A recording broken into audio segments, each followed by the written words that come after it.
So animals of lower birth weight did not, per se, have a delay in acquisition of reflexes. And again, when you adjusted for birth weight, the effect of exposure remained significant for the root reflex and the suck reflex. Was there an interaction, very much like the gestational age, for birth weight? And the answer is yes. As the birth weight increased, then the effects of exposure were diminished. So animals of a lower birth weight appeared to be at a greater risk from exposure.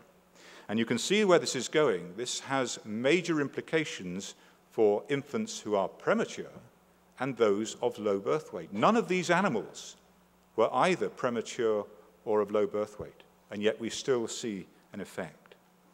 So in summary, acquisition of neonatal survival reflexes, these reflexes that are essential for the survival of the animals in the wild, is delayed in animals receiving a single thimerosal-containing hepatitis B vaccine at birth. And low birth weight and or low gestational age exacerbate the effect of exposure, and the corollary of this is that increasing birth weight, increasing gestational age, mitigates the detrimental effect of the vaccine.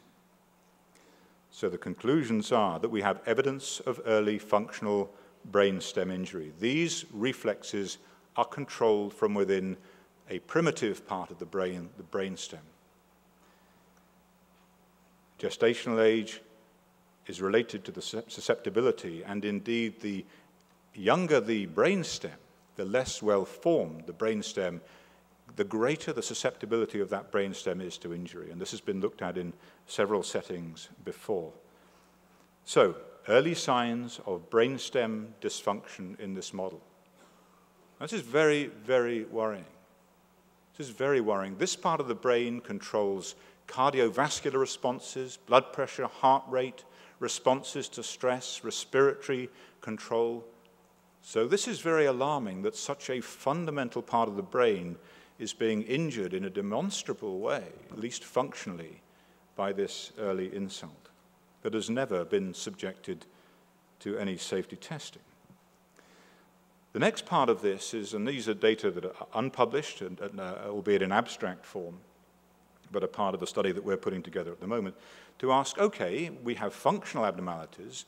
Do we have evidence now of neuroimaging deficits or changes that might go along with this? And this is just a rather elegant image, not from our own group, of pathways within the brain radiating from the brainstem. So the brainstem is down here, and you see these pathways radiating to areas such as the prefrontal cortex, the limbic system, and the cerebellum over here. So we come back to this image again, and you can see we're looking now at the MRI and PET scans performed before and after MMR. The MRIs are performed to look structurally at the elements of the brain, such as gray and white matter, and the volume of the brain. The PET scans are done to look for the binding, in this case, of a non-selective opioid antagonist. And you will have heard over the years the possible role of exorphins like gluteomorphine, gliadomorphine, casomorphine from the diet in autism. Theoretical, but nonetheless highly biologically plausible. And so we decided to look at the binding of a non-selective opioid antagonist to different regions of the brain to see if there were differences associated with exposure status in this model.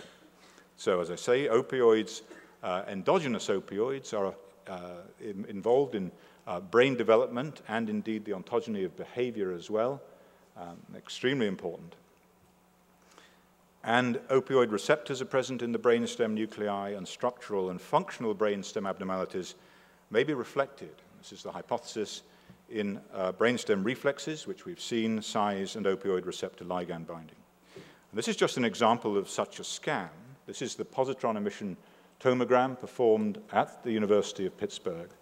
Here is an unexposed animal. Here you see the amygdala, here, and the brainstem at this point. And this is at T1, so this is before the MMR vaccine, and this is after. This is an unexposed animal. So this is a normal maturational change in binding of this antagonist, this opioid molecule, to its receptors in the brain, and here is the MRI at T2. just to show that.